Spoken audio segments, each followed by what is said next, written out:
Oke, kawan-kawan semuanya, Assalamualaikum warahmatullahi wabarakatuh. Seperti biasa, gue balik lagi di channel YouTube ini ya. Oke, untuk kesempatan kali ini, gue masih ingin terus melanjutkan pembahasan terkait dengan kasus ijazah aspalnya Mukidi ya. Cuman ini ada berita terbaru masih kaitannya dengan kasus ijazah aspalnya Mukidi. Cuman kita ambil dari sudut pandang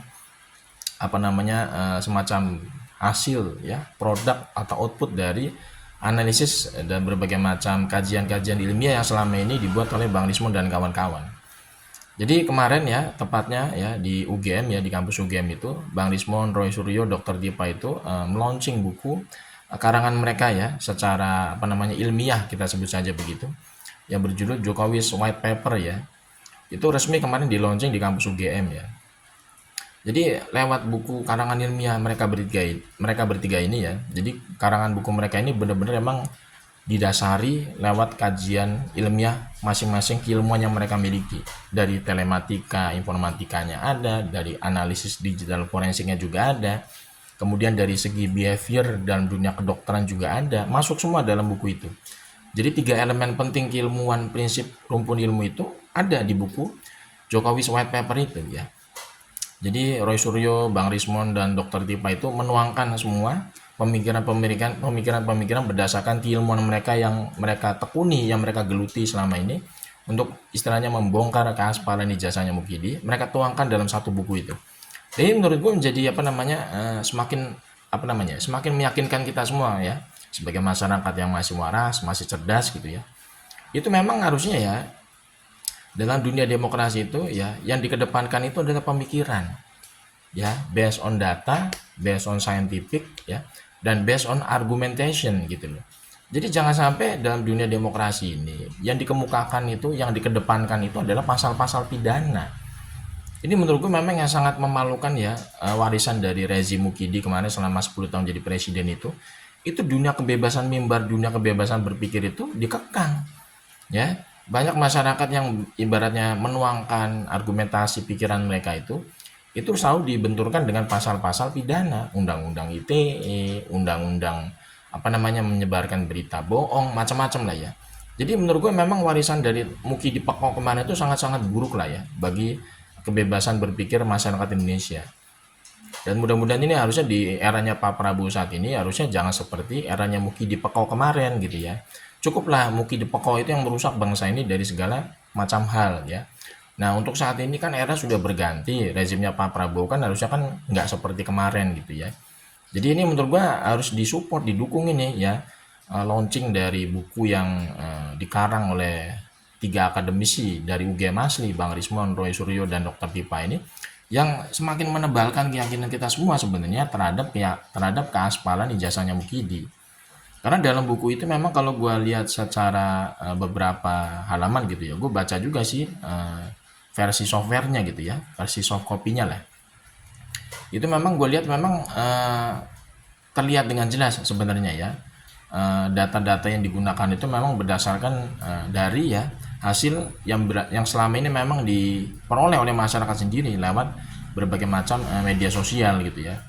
Kan selama ini kan memang based on datanya juga memang dari situ juga ya, dari media sosial gitu ya. Kemudian juga ada sumber kalau kita sebut sumber primer juga, sebenarnya sumber primer itu berdasarkan fotokopi dari Sigit Sunarta, Dekan Fakultas Kehutanan UGM, yang diwawancarai oleh pihak Kompas TV pada tahun 2022. Itu juga masuk itu fotokopi ijazahnya Mukidi itu sama persis sebenarnya ya, yang istilahnya digadang-gadang memang ijazahnya Mukidi asli gitu kan ya, karena pakai kacamata, fotonya pakai jas hitam ya, tapi ternyata memang itu adalah foto Dumatno. Jadi semuanya istilahnya sudah terangkum lah dalam buku itu ya. Yang kalau kita lihat memang secara eksplisit memang itu buku itu memang sangat bagus ya. Untuk apa? Untuk menambah ya wawasan keilmuan kita semua ya. Terkait dengan apa? Terkait dengan autentikasi sebuah dokumen gitu ya. Kalau misalkan dalam dunia digital forensik itu kan memang sangat diperlukan untuk menganalisa apakah sebuah objek ini bisa dinyatakan aspal atau asli. Berdasarkan apa? Berdasarkan dari diafragma resolusi secara digital gitu ya. Karena memang dalam dunia modern memang ya digital forensik itu memang menjadi satu rumpun ilmu yang sangat diperlukan untuk istilahnya itu membongkar sebuah dokumen apakah aspal atau asli gitu kan. Jadi ini memang sudah terangkum lah dalam satu buku, itu sangat bagus. Nah sekarang memang yang menjadi concern utama sebenarnya ya, dengan adanya launching buku mahakarya dari 3 akademisi UGM yang asli itu ya, itu bisa menjadi sebenarnya ya bukti petunjuk yang sangat kuat ya untuk membawa Mukidi itu masuk ke Hotel Prodeo ya, harusnya terkait dengan penggunaan ijazah aspalnya dia untuk mendaftar menjadi pejabat publik. Jadi ini jangan sampai istilahnya sumbangsi pemikiran keilmuan dari 3 orang ini itu dianggap tidak berarti apa-apa dalam proses istilah peradilan pidana gitu kan ya. Apalagi dalam peradilan pidana itu yang dicari adalah bukti material ya. Jadi misalkan Mukidi Pekok ini ya selaku orang yang selama ini memang digugat terkait dengan keaspalan ijazahnya, itu tidak kunjung ya istilahnya itu bisa menghadirkan ijazahnya secara fisik dan tidak mau atau tidak bersedia untuk diuji secara forensik oleh lembaga independen, oleh pihak ketiga gitu ya. Ini sebenarnya sudah meyakinkan bahwa apa yang dituangkan oleh Bang Lismon dan kawan-kawan dalam buku itu sudah pasti benar. Yang menunjukkan result hasilnya adalah ijazah Mukidi itu aspal 11.000 triliun %. Karena yang namanya dalam peradilan pidana itu kan mencari bukti material gitu kan. Dan selama ini itu tidak pernah ada ya wujud ijazah aslinya Mukidi secara fisik yang muncul di pengadilan maupun di hadapan publik. Kemudian yang bersangkutan itu juga tidak pernah bersedia untuk diuji forensik oleh lembaga independen. Jadi hanya mengandalkan uji forensik dari pihak kepolisian. Padahal kita sama-sama tahu kepolisian itu kan sudah, mohon maaf ya, itu kan sudah mayoritas masyarakat itu sudah banyak yang tidak percaya dengan lembaga ini. Jadi misalkan hasilnya uji forensik dari Baris Krim Polri itu menyatakan bahwa ijazahnya Mukidi itu identik, itu banyak yang tidak dipercaya oleh masyarakat hasilnya.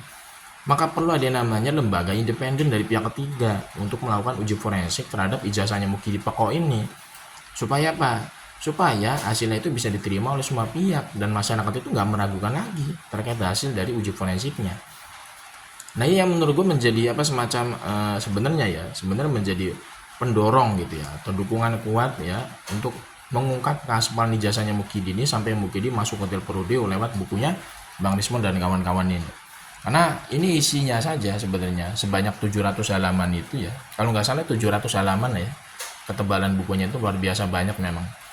Itu menjadi sebenarnya ya bukti petunjuk yang sangat kuat sebenarnya ya, yang digunakan untuk apa? Untuk ini ya, membongkar keaspalan ijazahnya Mukidi.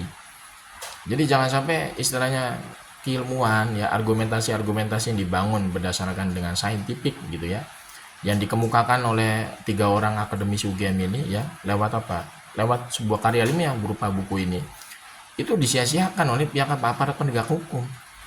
Karena menurut gua ya, ini kalau misalkan negara kita ini masih dalam tanda kutip ya, seolah-olah itu kayak acuh tidak acuh atau ibaratnya anti ya sama yang namanya argumentasi ilmiah berupa karangan seperti buku-buku, tulisan-tulisan yang ibaratnya based on-nya itu saintifik ya. Ini membuat negara kita ini nggak mungkin bisa jadi negara maju gitu kan.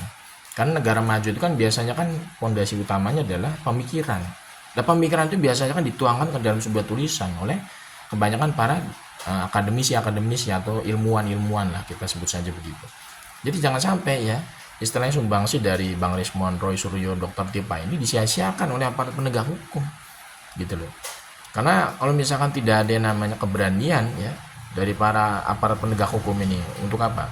Untuk mengambil sumber intisari dari pemikiran-pemikiran yang didasari oleh based on data gitu ya, based on data atau saintifik ya, yang dibuat oleh Roy Suryo, Bang Lismon dan kawan-kawan ini menurut gue ya ini bisa jadi ya akan terjadi yang namanya kekeliruan ya dalam proses penegakan hukum, terutama dalam kasus ijazah aspalnya Mukidi.